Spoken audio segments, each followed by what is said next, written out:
It is time for another episode of the Cultural Hall, and welcome in on this episode, Darin Scott. I'm excited to be able to visit with him about the new movie, The Oath, and maybe this is something that you have been anticipating.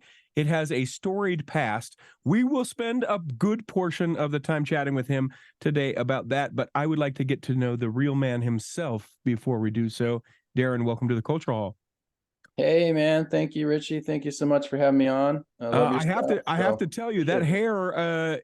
If you are not watching the video portion of this interview, Darin is an attractive gentleman. Let us start there. You got the hair. It's perfectly coiffed. We're recording this on the weekend. Are you just? Is it Hollywood? You just always look like you could walk a red carpet if you'd like. Why don't we talk about how you look? I mean, you're a handsome dude too. Yeah, stop.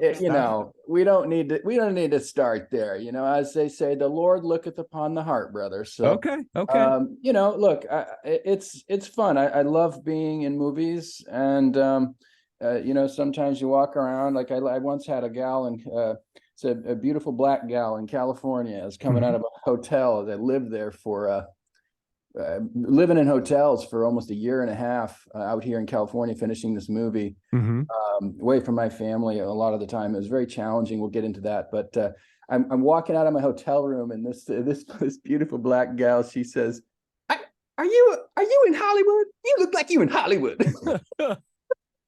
And I'm like, dude, you can't make that up. That's awesome. I said, well, actually, yeah, I am. She's like, I knew it. That's awesome. Incredible. All right. So let's back it up. Let's back it up even before all that. Let's back it up to a young Darin. I want to know what made you think that this was even what you wanted to do. Why storytelling? Why movies? Why that whole thing? Wow. I've always been kind of a performer. I started when I was a little kid. I learned how to run into doors really convincingly and fall down, to the point that my mother actually almost had a heart attack a few times because I got really good at it. Like kind of stunts, Pratfalls and yeah. I was really good at it. She was like, "Oh my gosh, are you okay?" I'm like, "I'm fine." She's like, "Don't do," and she would say, "Don't you cry wolf. You cry wolf too many times." Anyway, she'd also say that about swimming in a pool, which ironically we'll get to in a second, possibly in this interview, that I almost drowned a month before making this movie in a bottomless lake, Bear Lake. Still, the depths are unknown. So anyway, yeah. So I've been kind of a performer. I got into theater in junior high. I was a real ham kid. I was kind of the kid in class that would make the class laugh. And so I got in a play when I was in junior high. And then I did plays in high school. I did a play at what was then Rick's College, now BYU-Idaho. And actually dropped out of that play, believe it or not, because I walked onto the football team. So I had this real... and anytime you want to rein me in if I'm going somewhere that... Oh, of course. Don't worry. I will say, hey, Darin. I will say, Darin, stop. Let's get this thing back on the tracks. You don't have to worry about that with me. In that case, listen on, dear friend. Okay, so I had this real juxtaposition growing up because I was always very athletic, which, by the way, oh my gosh, this movie, The Oath, I have never been in such heaven. I mean, it is literally my calling to do ancient action, even just action, any action film where I'm acting and meshing my athletic ability. Oh my gosh, I was on cloud nine. Our stunt coordinator, Manny Severio, incredible guy. He worked on some of the biggest films in Hollywood. And he was just like, "You're really picking this up fast. You're talented." I'm like, "You have no idea. I love this stuff. I played football for 12 years. I played college ball. I always had this juxtaposition where maybe that's not the right word. Conflict. I wanted to be in sports, but I also loved performing. And looking back, maybe I would have performed more because that's a more, lengthy career. versus sports. You top out at, mid 30s, 40, Sure. But I loved football, and that the action part of this movie was just so thrilling. But so I got into performing young, and then I've always had really an affinity for. Let me back up. My father, you may know this if you profiled me before this interview. Sure. Maybe you did, but my father passed away a month before my 17th birthday, unexpectedly, of a heart attack. He was a pilot, and he was on a jog on a beach in Cancun, Mexico, and just collapsed on the beach. And I got to tell you, look, and there's, I mean, look, you say the words Book of Mormon, it's like, oh my gosh, what? Yeah. It's like this. And you know what it is? This is really what it comes down to me, Richie. What is so controversial about a book that purports that Jesus Christ visited the American continent? What is, like, I just don't get it. How could that possibly be controversial? Wouldn't you want to know if Jesus came to America? Like, wouldn't you want to know that? Sure. Or even if you don't believe it, wouldn't you be curious to know, does that really happen? What? Yeah. Isn't it possible that Jesus is the God of the whole earth and the universe, and not just Jerusalem? Sure. Like, it just makes sense. And so I've never understood why it's such a it's so ridiculous. So let me butt in here real quick. So yeah. we're talking about a bunch of different things, and I want to dial in on a couple of things. So your dad passes away from your family, and you get a phone call. The family gets rallied. The family gets rallied together, and how does that impact your faith? Certainly, we're a faith of, the idea that we can be together as eternal families. Does that sort of fortify it because of the loss of your dad, or is that how dare you, God? Very, very good question, Richie. And it's actually, that's what I was getting to. I was getting to that because, I don't care, that, what people say. Oh, Book of Mormon, this. I know there's millions that believe it was authentic history. It's an inspired book. I certainly believe that. And the reason I believe that is because, look, man, I can't make up that book literally saved my life, because I really came to intently read it when I was a junior in high school. And the only way I can describe it is, that scene in, Forrest Gump where Lieutenant Dan jumps into the water and swimming away. I think he made his peace with God. That was my peace. Happened when I was a junior in high school. I mean, I literally became like the weirdest kid. Like I wouldn't listen to music that in any way would drive away the Holy Spirit of the Lord. I mean, my friends, I had some of the most powerful experiences with God, with deity, that just divine and personal things. And then my father passed away, and I look back at it and I'm like, man, that book saved my life. And of course, I love the Bible too. That was a big part of it. Saved my life too.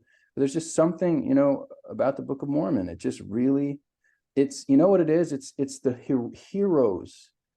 The heroes, even if people don't think that they really existed, I know they did. But even if people don't believe that, these were heroes that miraculously were able to maintain their honor in viciously dishonorable times. Isn't that intriguing? Yeah. And isn't that timely? Do we need that today? Like, we live in horrific times right now, the most divisive time perhaps in the history of the world. And here we are. And don't we need heroes who, can maintain their honor in the face of persecution, in the face of lies that are spoken about them? And we live in a world, it's like you say one thing, media takes it other. You watch, someone's going to rip this podcast and twist it and turn it and paint you as something you're not. And the world's sick of it. Yeah. The world's sick of it. They just want the truth.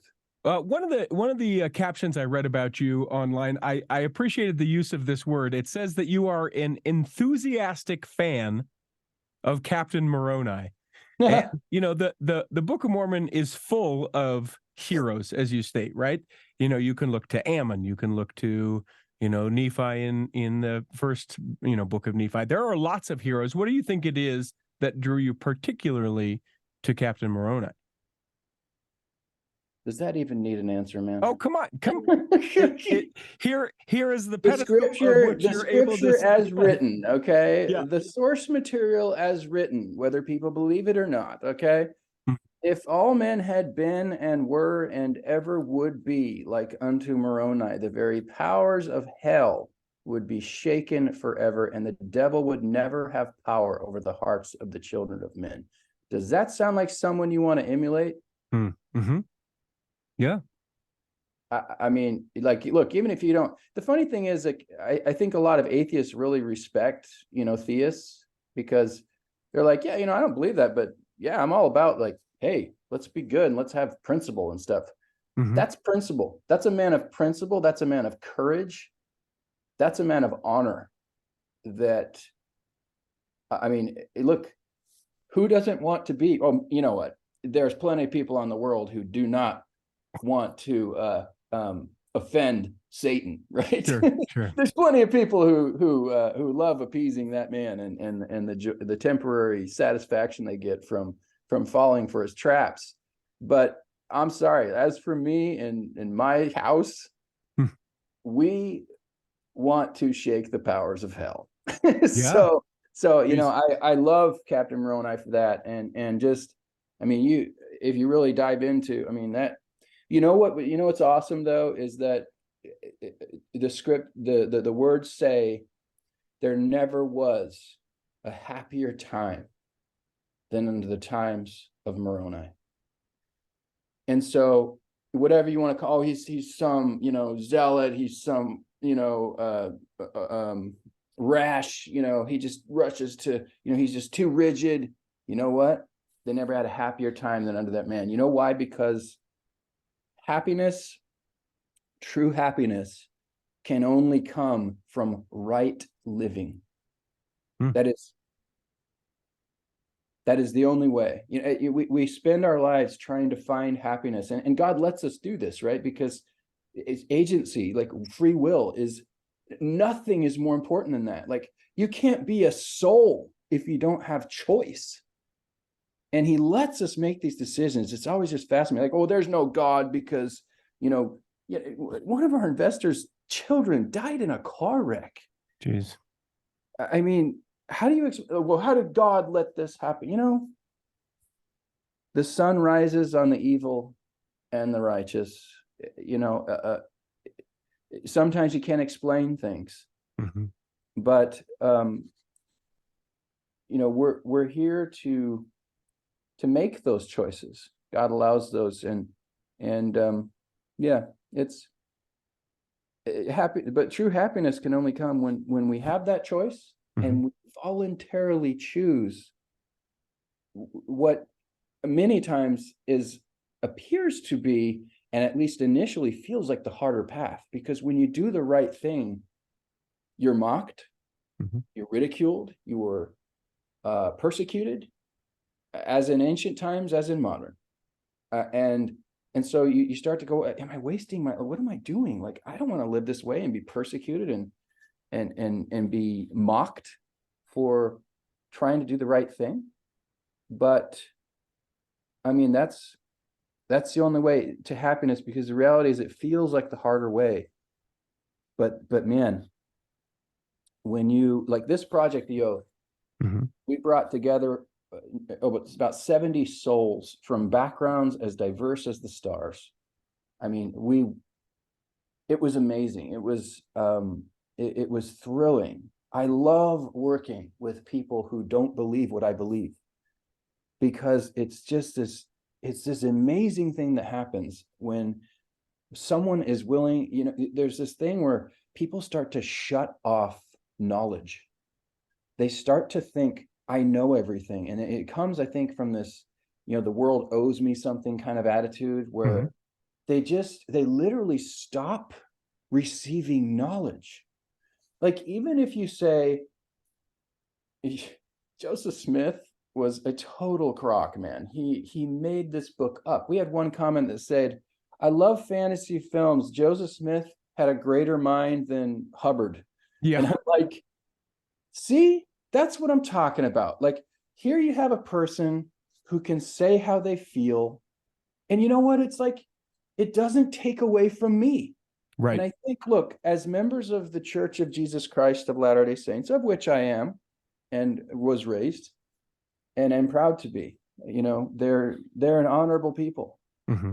And I mean, at least they try to be. Look, the word, you know, Latter-day Saint, I really don't take that lightly. And Jordan Peterson doesn't say he's Christian for a reason, because he knows what it means when you say that. And sometimes we get so light with it. I'm a Latter-day Saint. Oh, really? You're a saint? Yeah. Well, yeah. How did you treat your wife today? Mm-hmm. And I mean, I'm talking to myself, you know? So anyway, bring me back to what. Well, so what I want to do is I want to take a quick break. When we come back in the second block, I want to go to where the genesis of this Oath project came about, because it wasn't always a feature film. It was something else long before that. And I want to talk about how we got to where it is, to where it's coming out in theaters, and some of the things I have had the opportunity to watch it. I want to talk, we won't talk spoilers, everyone. I want to make sure that we all enjoy the film when we get the opportunity to go see it in theaters.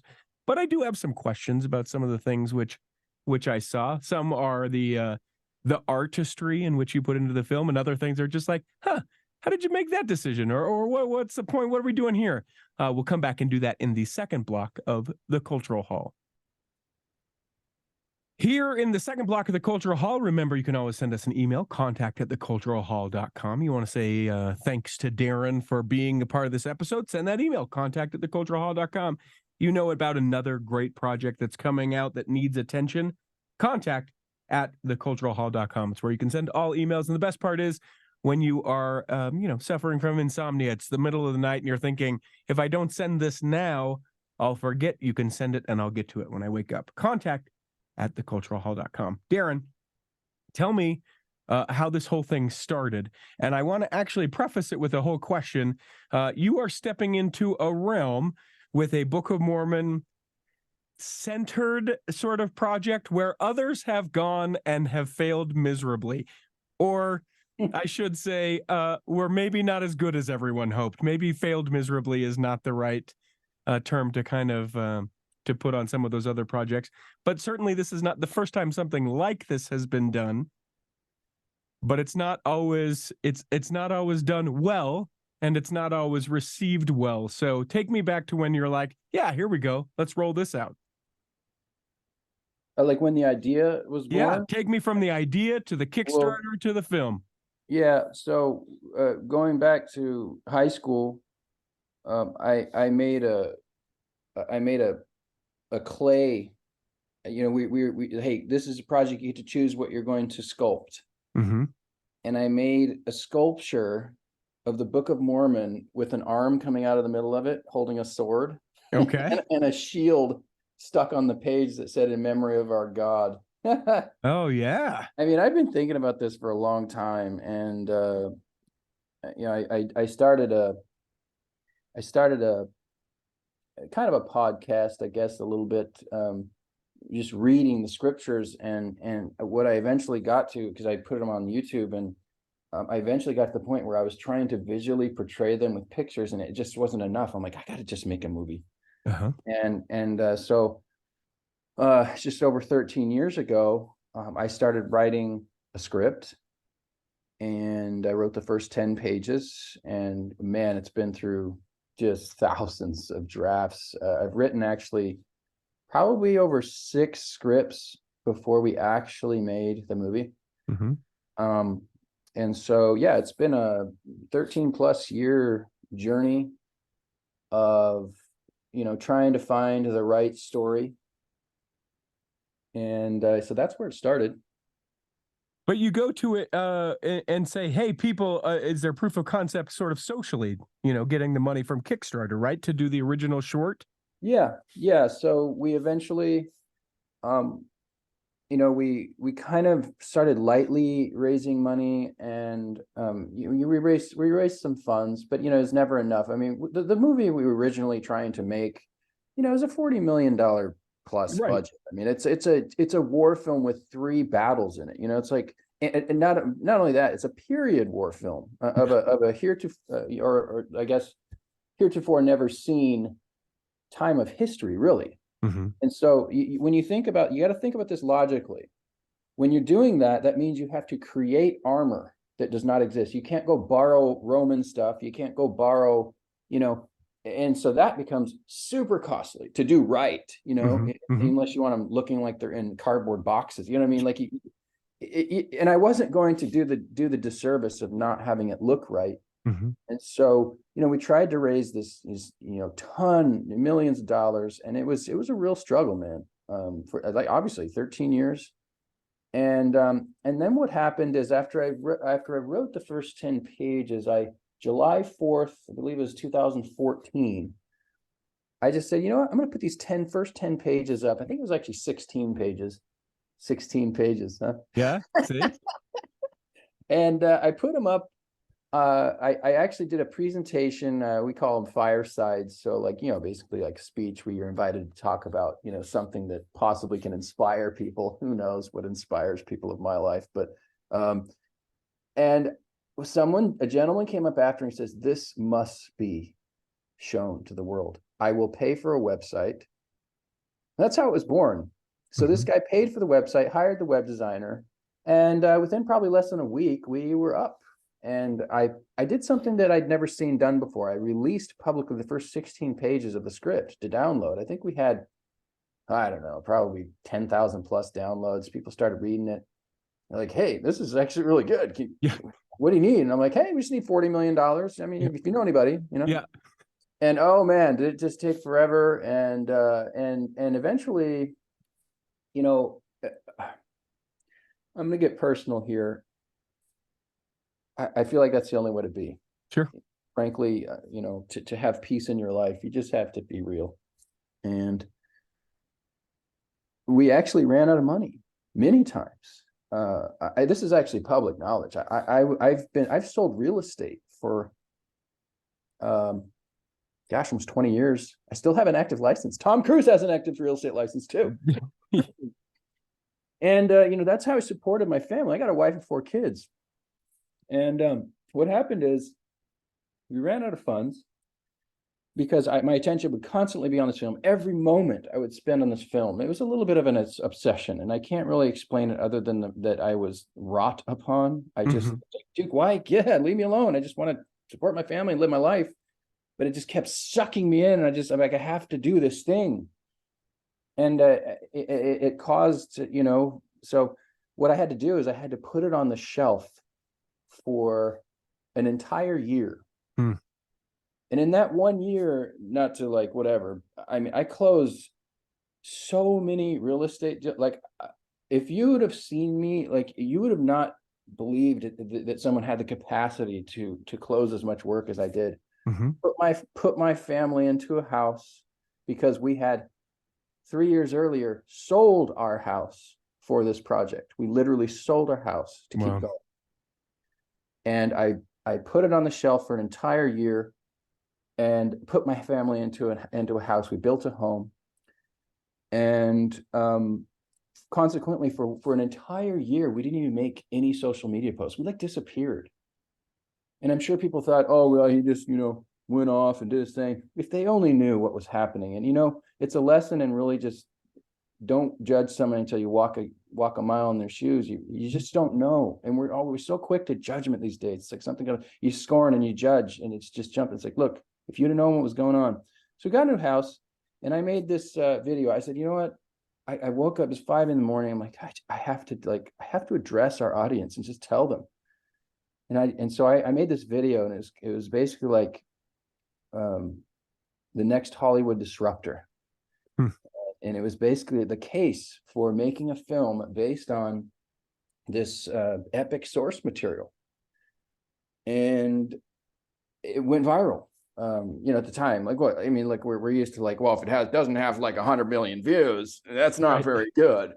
But I mean, it had like, between YouTube and Facebook, it had, I think, probably like 200,000 or something. But this is organic, man. This is when like it's just being shared. It was shared like probably 2,000 times. It did go viral in its own right. Mm-hmm. And suddenly I found myself in this situation where I'm like, whoa, they're still responding after a year of not posting. And so I said, I got to keep going. And so a guy from that video saw that video, and he said, hey, I've done a lot of Kickstarter campaigns. You need to do a Kickstarter. Come talk to me. And this guy, I don't think he would mind me using his name, Jackson Holberg. He's a dear friend, and he's just awesome. He had done a very successful Kickstarter himself. And before he did that, he took all the people to lunch who were the biggest Kickstarters, which, by the way, Utah is probably one of the largest Kickstarter success pools in the world. And it really leans to the people of the Latter-day Saints. They're just industrious, and they're go-getters, and so, but I met with this guy, and he said, you can do this, and I can show you how to do it. And I had, I knew that it's not like what people think. People think you just post on Kickstarter and it's like, oh, look, it's the next millionaire, Brandon Saunderson makes $42 million. And, it's like, and they think this is easy. Oh man, I'll tell you what, when you want to do a Kickstarter campaign, first of all, you better put your armor on, because you're going to hear it from every side. There are messages that come in that are just, I can't believe someone has finally done this. I'm so behind this, and you're just like on cloud nine. And the next email you get is, how dare you, you child of hell? How could you possibly think that you were the one to do this? And it's like, whoa, take it easy. So crowdfunding is on its own right as you become public. And not only that, if you fail, you publicly fail. Yeah. And what was miraculous about the first Kickstarters, we had no money, man. And all I did is I wrote personally to every one of our like 1,500 backers when they would back the project, and I would say, please, we don't have a lot of money. Please share this with 10 to 15 people. And they responded. That's how we did it. We raised $225,000, some of the outside of Kickstarter, and that birthed what became Reign of Judges, Tile of Liberty, the pilot film that was that eventually raised the funds for our full feature, which is now titled The Oath. And I can get to why we changed the title if you ask me that question later. But anyway, that kind of tells you about where the film came from a little bit, and a little bit about me, and kind of the really arduous journey, man. Like, I mean, I don't know if I'd do it again. It's been, ignorance is bliss sometimes. I think God doesn't tell us the future because we need to accomplish certain things. And had we known how difficult it would have been, we may not have done it. 100%. I appreciate that. What is the Garth Brooks line that it's good that we don't know. God's greatest gifts are unanswered prayers. Is that where we're going? No, the one where the one where he talks about that it's good that we don't know the end from the beginning. Oh, sometimes, in a way, in our own lives. And, sure. And that also is required for us to work in faith, not seeing. And so anyway, next question, man. Yeah. Let me ask you this. So when people sidle up to you and they go, hey, Darin, what is this movie about? Because it's not, I would not say that it's like, you're not taking the scriptures and being like, and this is, it's not the Book of Mormon on the screen necessarily. That's not how I would describe it. It's not. Yeah. How do you say what it is, giving it the context of what it is, but also, knowing that part of what you're sharing is something that could have happened, but we don't necessarily know did. Yeah. No, it's a great question. I'm glad you tackled this, and I'm going to now tackle it. So get ready. Quarterback sack, brother. Here we go. Here it comes. The thing is, like, we've gotten into really this blindsided rut. I think in our church, and really in all churches, this exists, where it's like, you didn't portray it exactly how it's written. Mm-hmm. And we get in this thought, and like, did we forget that Jesus, the master of the universe, taught almost exclusively with parables? What are parables? They are made up stories to illustrate in one of the most powerful ways possible in a story. Principles of the gospel. That is how he taught. And, you know, I also think we forget this isn't something that hasn't been done before, right? The church itself, the Church of Jesus Christ of Latter-day Saints, produced, funded, and exhibited the movie Testaments for whatever 2 decades or something. It was Joseph Smith Memorial Building. That has almost every storyline in that is entirely made up, except for Jesus coming to America, of course. But the characters they're made up, they're fictitious, and you know, and there's a love story that's fictitious. Sure. And so, you know, this isn't something that hasn't been done before. But it's also important to note, and I say this with boldness, I have no shame, because there's nothing to be ashamed of. I will tell you this: those who have studied the source material like I have, I've read it over 60 times, and I'm not just talking about reading it. Like I have like absorbed it, and it's influenced me, you know, to be a better, kinder person, or at least I try. But the words in the page, those who know the scriptures, they'll know, and they will see in this movie how much of it's actually in there. I mean, it's in the dialogue everywhere. Sure. I mean, I'm almost literally quoting what Moroni actually said, you know, in his, you know, moments of agony, and his moments of triumph, and his moments of, you know, taking a stand. Those are almost directly taken from the book. And the other thing is, without spoilers, right? Yeah, no spoilers. Without spoilers, there's actually a vision that is found actually in literal history of the church. I have the actual PDF from the church archives, because I came across this when I was living in El Salvador for 2 years, preaching the gospel. And it just struck me from the moment I read it. And it's basically a third-hand account of the man Joseph Smith, who saw a vision of the death of Moroni, and I believe it's called The Fate of Moroni. And it's a really epic vision. And when I saw it, I'm like, dude, he literally uses the words "on the scene," as if it was a movie. And I saw it like from an aerial view, and that actually was the basis for a pilot. And then the pilot then was the basis for the feature. And so I just want people to know that these things aren't invented out of whole cloth. Right. One of the things that that Moroni says, interestingly, is in his final words, he says, you know, because he's writing in the plates, right? That's what we believe. He's writing in the plates, right? Carving the words. And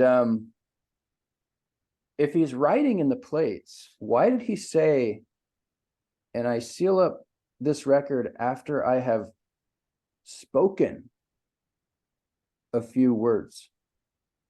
And you start to go, why did he say spoken and not written? Who's he speaking to?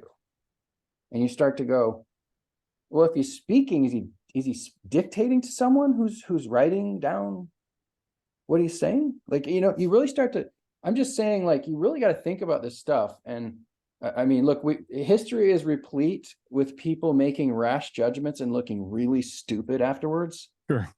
I mean, I've done it. We've all done it. Yes. And so, you know, we really have to get back to the spirit of charity, man, where you give someone the benefit of the doubt. I'm telling you, I'm promising you that if people watch this movie with the eye of criticism, looking for something to hate, looking for something to scorn and to say that's not right, you're not going to get it.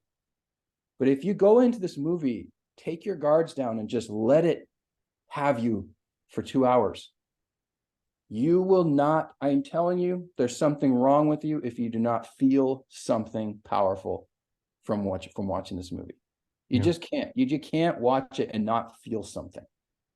And something good, you know, if you're in that place. But you know, we've audience tested, and it's been really amazing to see the evolution of reactions. Yeah. We find it. Yeah. I want to take another break. When we come back, I want to just drill you with some just sort of random questions from my viewing. I think they're things that people will think are interesting. Yeah. But I just want to ask about them. We'll go through that. And then there's 3 questions that we ask everyone who steps into the Cultural Hall. I'll ask those of you. We'll come back and do that in the 3rd block of the Cultural Hall. Here in the 3rd block of the Cultural Hall, if you are not a Patreon saint yet of the Cultural Hall, consider doing that. Go to patreon.com/the Cultural Hall. And I always like to say, put your money where your ears are, won't you please? You love the Cultural Hall. We give you multiple episodes a week. We give you inside sneak peeks on things. It is worthwhile. Takes my time. 13 years of my life doesn't cost for nothing. I'd love to see your financial appreciation by going to patreon.com/the Cultural Hall. All right, so here we go. I'll take your question as the first one. Why did you go from Reign of Judges to The Oath?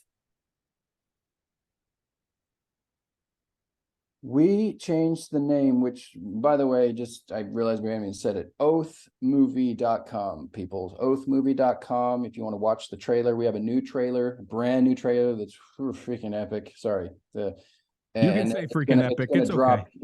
It's freaking awesome. It's going to drop next week, probably, on social, and it'll be in theaters over Thanksgiving and stuff. So look for that. Oathmovie.com. So we changed the name because what happened was, and this is, again, one of the kind of harrowing experiences, especially for the family who suffered it. We had, what you'd call in the business an angel investor. And he had committed to basically, he had greenlit the film.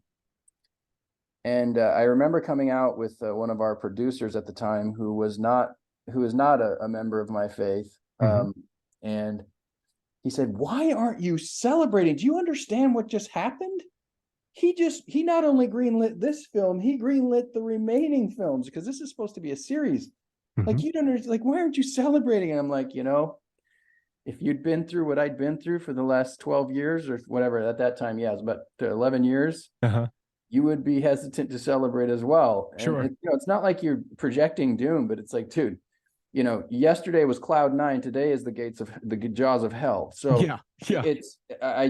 I was a little hesitant. I'm like, okay, look, I'm going to celebrate when it's done, man. And when it's actually done and it's successful, that's when I'll jump up and down. And so what happened is, some of the money was received by this investor, and literally a week before he sent the remaining funds, he died. What? Yeah, like totally unexpected. Unexpected. He passed away. And I gotta tell you, Richie, there's so many like end of your rope, come to Jesus moments in this project where it's like, God, take the wheel. Yeah. I don't know what to do. I had literally publicly said that we were greenlit, and this happened. So you understand that it's almost like this is Satan's plan, right? He wanted to make God a liar in the Garden of Eden, right? He wanted to have him take the fruit and then die, and then live forever in their sin, right? And he tried. This is why Satan's such an evil dude. He like literally tried to usurp God's throne. And so you have this, and now I become a liar. I have told the public that we're greenlit, and now we're not. Now I'm a liar. And so you understand, like, I was on my knees, like sobbing in my closet. I mean, it's prostrate position, man. I was as low as the dust.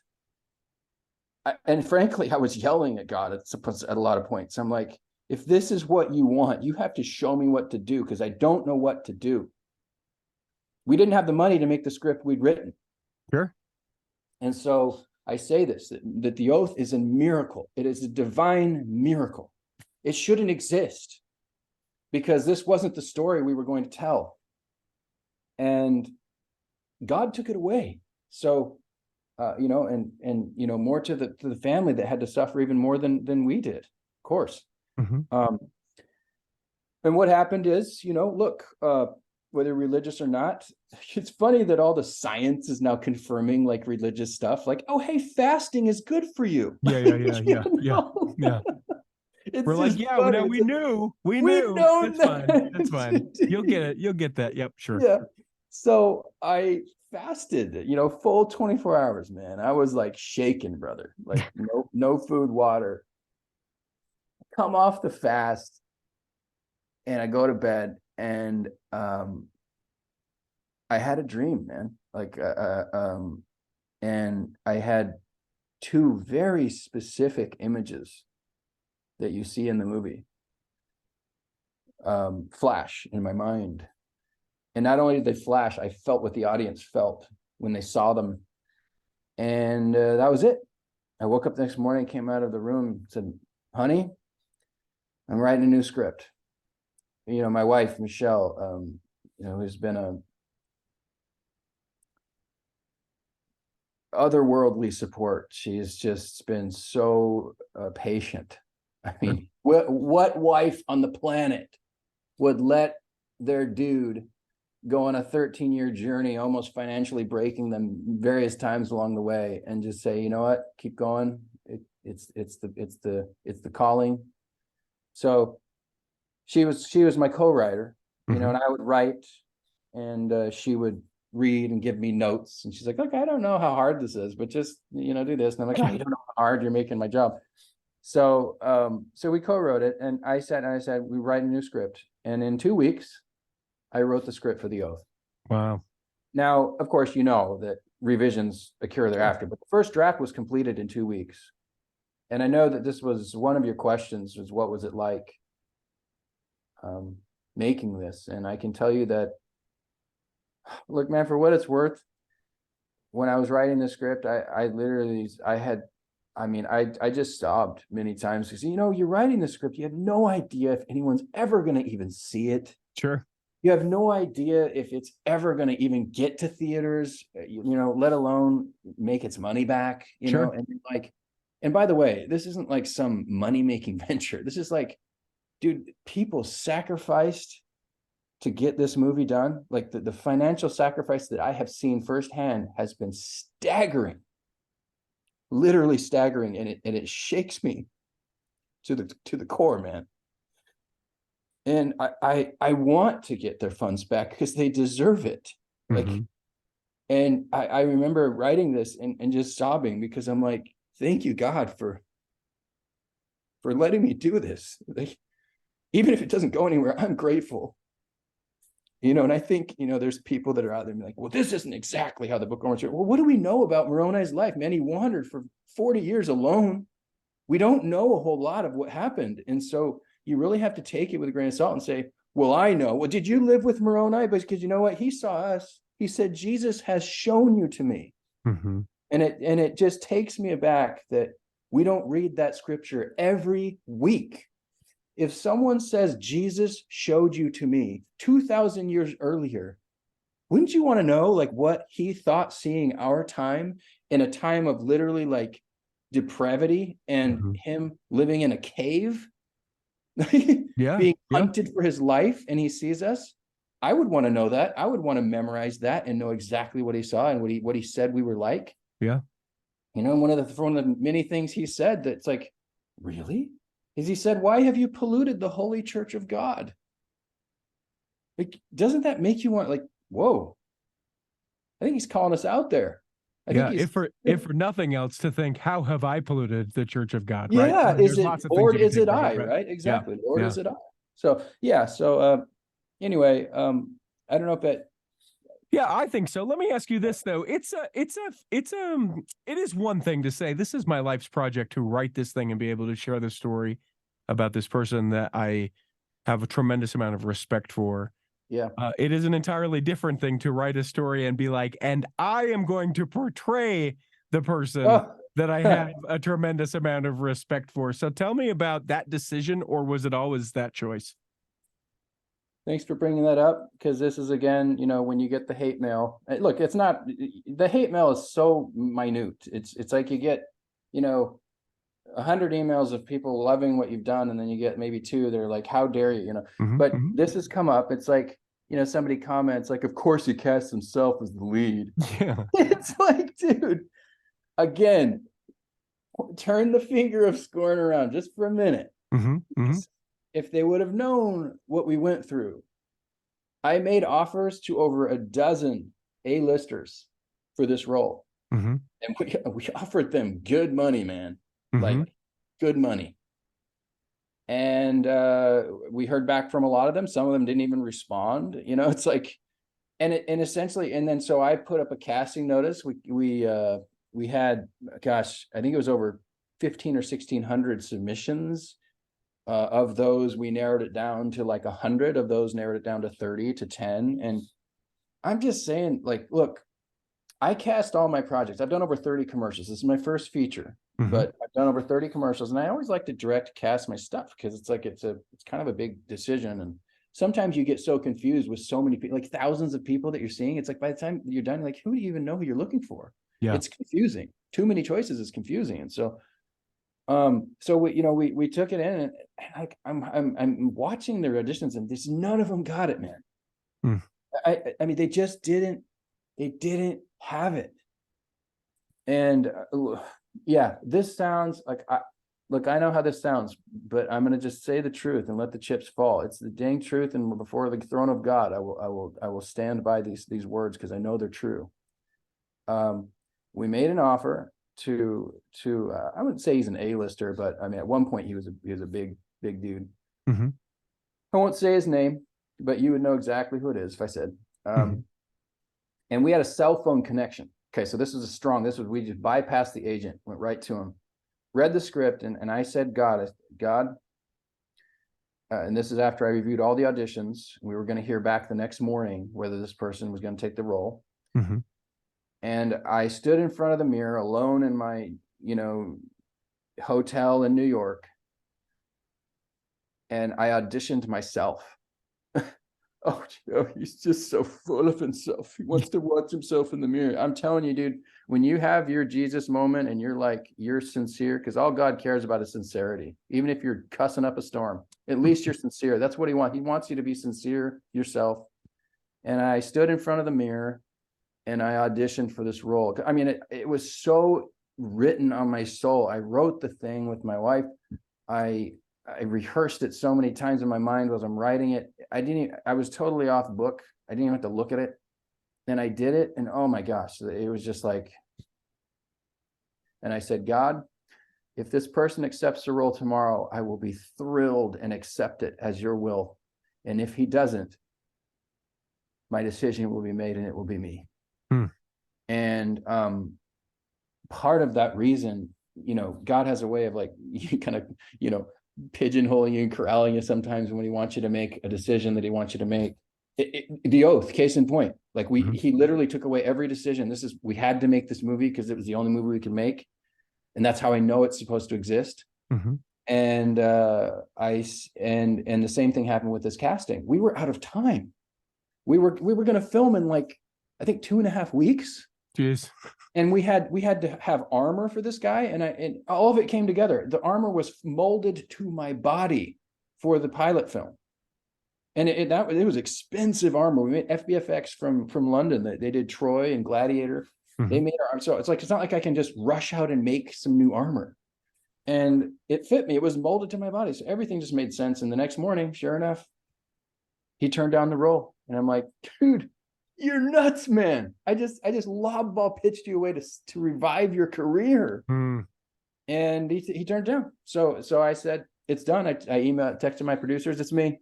I'm doing it. They're like, okay.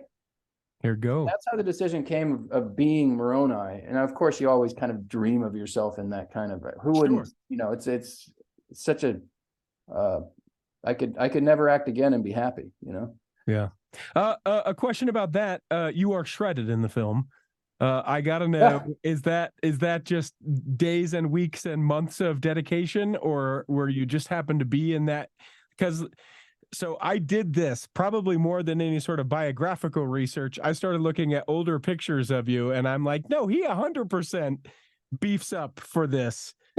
You know, there's one picture that I found where I was like, yeah, I mean, he just looks like, you know, kind of a thinner, you know, dad bod sort of thing. And then you see the opening thing of the film and you're like, okay, here we go. It, what was that process like? About, you know, when again we went public and I thought we were going to be making a movie that year. Oh, if I only knew it was going to be like 8 years later, right? Mm-hmm. I went into the gym, and I've always like carried a pretty fit figure. Sure. You know, I care a lot just about health. You know, you can have someone who's slightly overweight to maybe a little overweight, and they're very healthy people. Like, it's Sure. not about, I'm health. And so, but I got into the gym, and within, I don't know, probably 2 months, I put on about 30 pounds. So I'm sitting about 200 pounds still. And I've maintained that for literally 8 years. And so essentially what it came down to was, some of it was there. And then I basically just kind of tipped it off by really hitting it hard. I mean, it's people like, what? I mean, I literally hit it hard for about a month. Yeah. Because I had a good base, and I want everyone to know watching this, you heard it from me. It's natural. Like, I did not, you know, almost everybody in Hollywood when like, you know, big actors are like, oh yeah, you know, it worked out for 3 months. Like, dude, you're on something, right? They're all, and Sylvester Stallone even said, you don't say you're not on, everyone's on something. It's like, because they can't do that. And in fact, that level of like Hugh Jackman ripness in Wolverine, that is not natural, man. Sure. You cannot maintain that for more than like a day or two. They get there, and then for a day they dehydrate themselves. It's like a whole process to do that. And so, you know, mine was all natural. The only thing I took was creatine, which is a natural thing that's already in your body, and you're essentially just chopping off your cells. And it's very helpful to give you that kind of quick bulk that you need. And so that's the only thing I did. But I mean, honestly, like, with everything that I was doing, and mind you too, this was not a super high budget film. And so it's like, and I need to say, when you watch it, and I don't know if, I mean, look, I'm put words in your mouth, but it does not look like anything near what we shot it for. It looks very big and epic.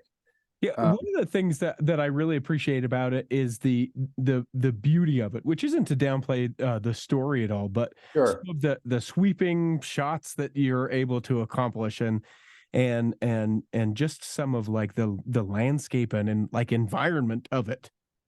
Just that absence of actors, absence of story. There were several times that I was like, whoa, this is almost like the feeling you get when you go see like a National Geographic IMAX film, where you're like, I'm here, I'm experiencing it. It was immersive in that way. So just beautiful. One of the compliments that I wanted to make sure that I shared with you is that alone worth being able to go and see. You know, add in great acting, a fascinating story, which, you know, is moving if you allow it to move you, but just the visuals in it.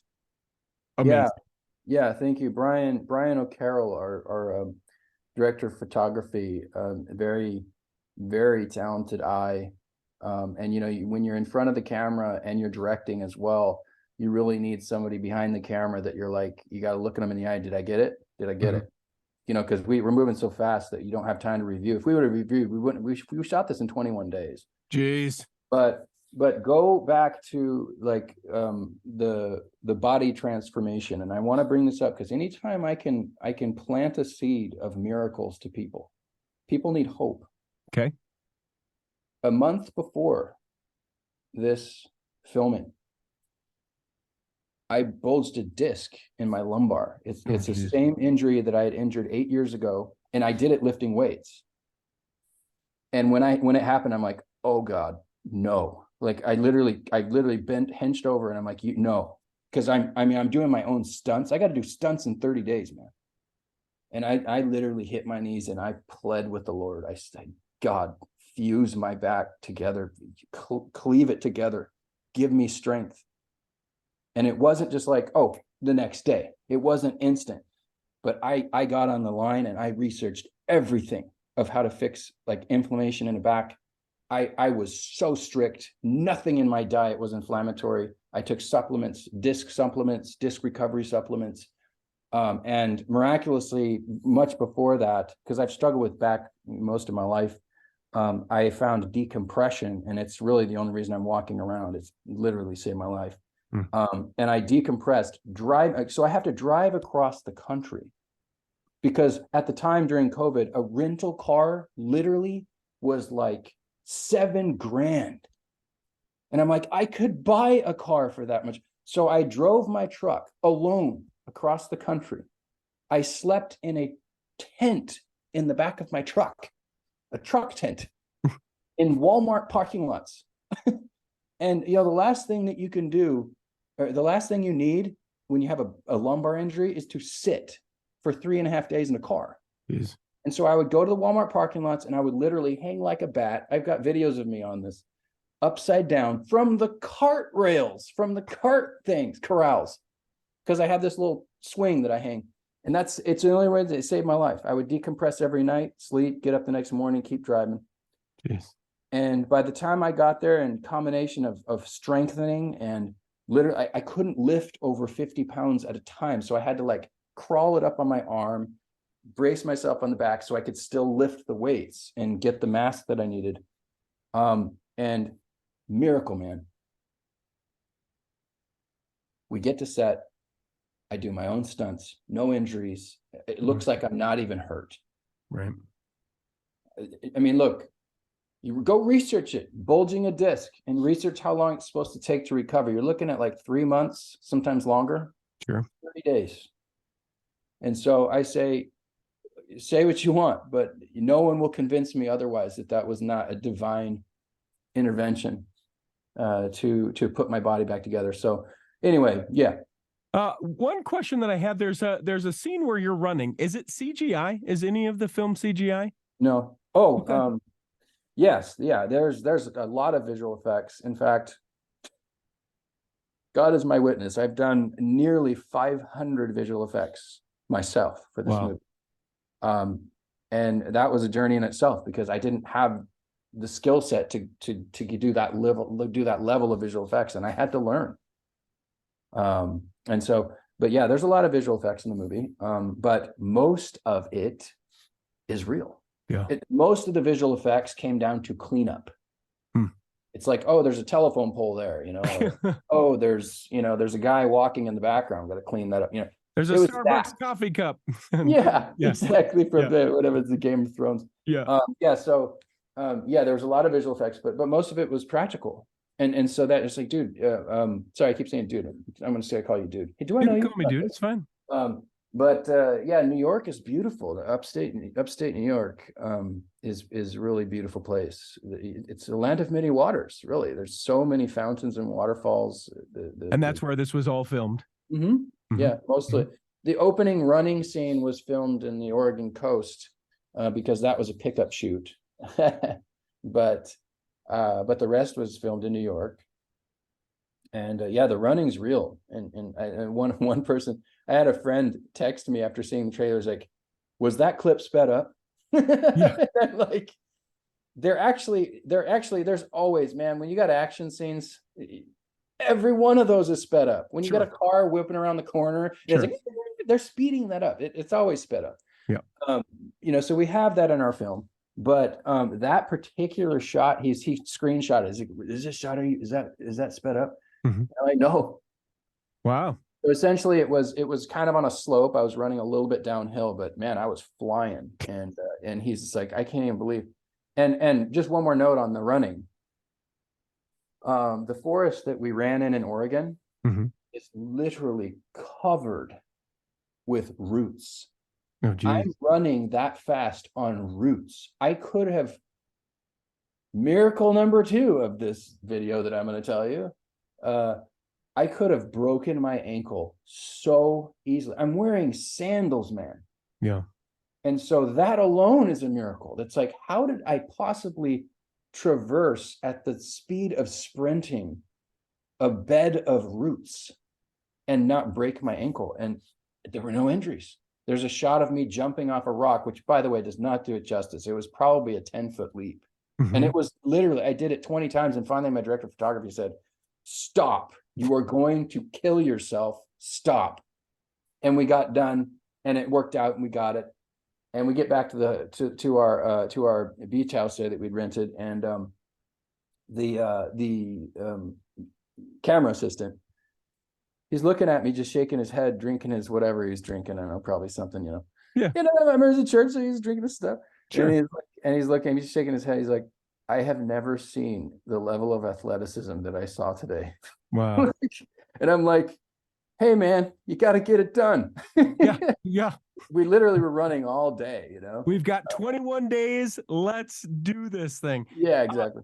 I know that our time is short with you. I would love to take this opportunity to allow you tell people why they need to see it opening weekend, how they can support the film. Nationwide is what I'm reading. So give me all the big go out to the theater push right now. Yeah. So it is so important. Opening weekend is so important. Just to give you a quick snapshot of the back end of what happens in a theatrical release. It's kind of like this, guys in rooms with cigars who decide what movies go into theaters. And, we've got a champion with Freestyle releasing. They're really amazing. Mike Simon at Freestyle is incredible. Chris Charlamas, the whole team's just amazing. And they are going to war getting this in placed in theaters here and here and here. And they're doing a fantastic job. We're over, I think, like 300 or 400 theaters at this point. Wow. And by the time we release, it'll be over 650. Incredible. And just be patient. There are tickets, pre-sales are selling right now, everywhere. Now, some of the theaters on the confirmed list, you can click on a spreadsheet there. It shows that it's an ongoing confirmed list of theaters. And you say, well, why isn't this theater coming up? It's because they haven't posted. Not all theaters allow pre-sales. And miraculously, Regal, Cinemark, and several others have given us a month of pre-sales. And what happens is they go and say, okay, they're saying this is going to sell. And so they give us pre-sales. And what happens if it doesn't sell, they're watching it very closely. And when it doesn't sell, they say, okay, we're not going to give you any more locations until we can sell this. So it's a big deal. And you have to understand, this isn't like, well, nobody wants to see it. It doesn't matter how big the movie is. If you don't have like a massive marketing budget that is literally flooding everybody's newsfeed, flooding everybody's social, like they cannot get away from it. If that's not the case, you're not going to sell tickets. Yeah. Like it's a very hard thing to get the word out. So I cannot emphasize enough. Don't wait till opening weekend. It's available in so many hundreds of theaters around the country are already selling. Get your tickets now, take groups of 20, buy out showtimes.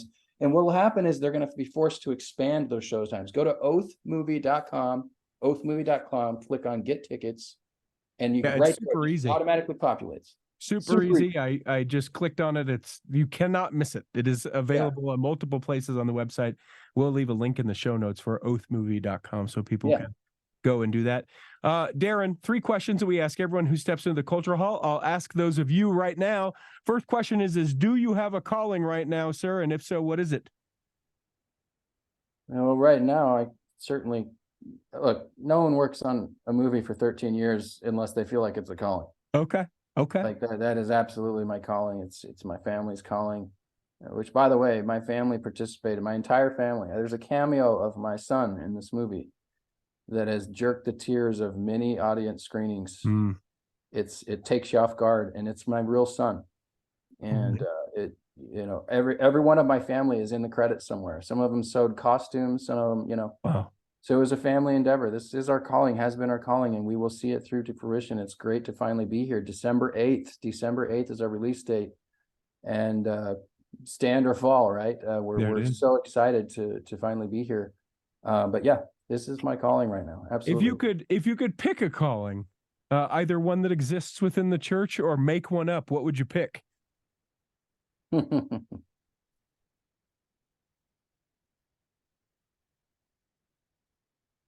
Probably it would be something to do with the youth. Without, sharing personal things, there's things that I've been told in my life that's where I need to be. And so it would have to be some, we the youth owes a lot to the previous generation and the generation who came before them, but we also owe a lot to them, and in the sense that we have to try to give to the upcoming generation the things that made us who we are, the good things that we have in our lives.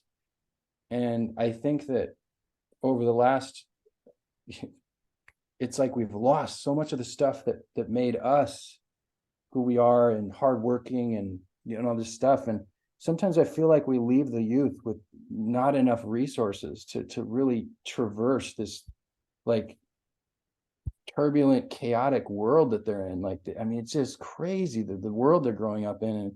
And I feel like we have a moral obligation to help them. And in a sense, in my world, give them content they can consume that will uplift and inspire and make them courageous to fulfill their own missions.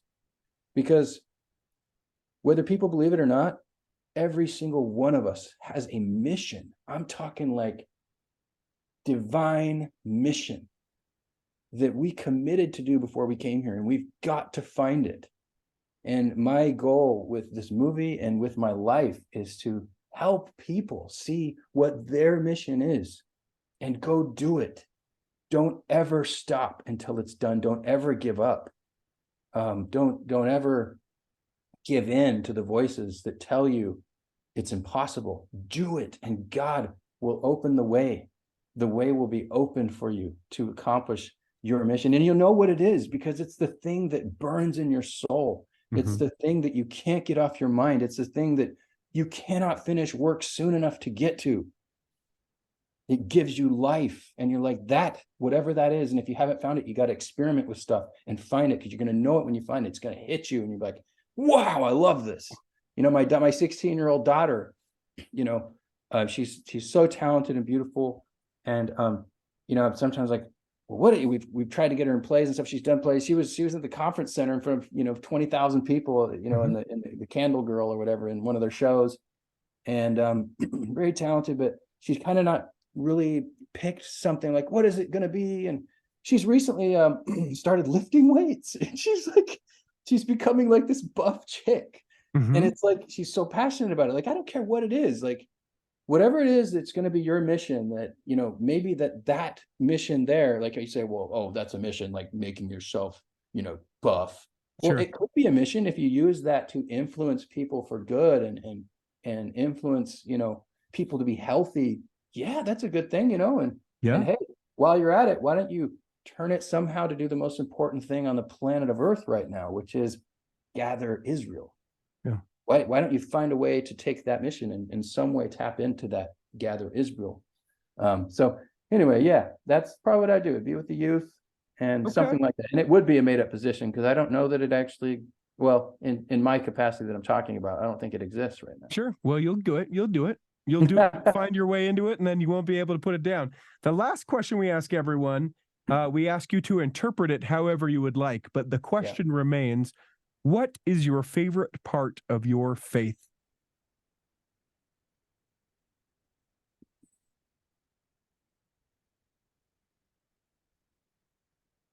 The favorite thing of my faith is that it requires something of me. Again, and I have to preface it this way because there's people that, think Joseph Smith's a quack. But he said something, many things, very profound. One of them being